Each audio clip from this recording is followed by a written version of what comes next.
کسی نیک انسان سے منقول ہے، کہتے ہیں کہ یہ بچہ میرا لیڈر ہے۔ یہ بچہ رات 11 بجے سڑک پہ ملا اور بولا بھائی بوائل انڈا خرید لیں۔ میں نے اس کو غور سے دیکھا اور جیب سے کچھ رقم نکال کر اس کو دینے کی کوشش کی۔ پیسے دیکھ کر وہ بولا بھائی اگر انڈا خریدنا ہے تو لے لیں، مجھے بھیک نہیں چاہیے۔ میرے دریافت کرنے پر اس نے بتایا کہ جماعت چہارم کا طالب علم ہوں اور باقاعدہ سے اسکول جاتا ہوں۔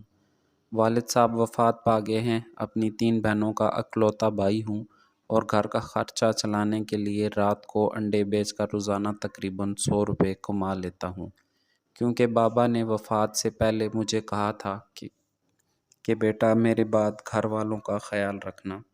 ناظرین، میری دعا ہے کہ اللہ اس عرض پاک کے ہر فرد، مرد و عورت کو اس معصوم فرشتے جیسی غیرت عطا کرے اور رزق حلال کھانے کی توفیق عطا فرمائے، آمین۔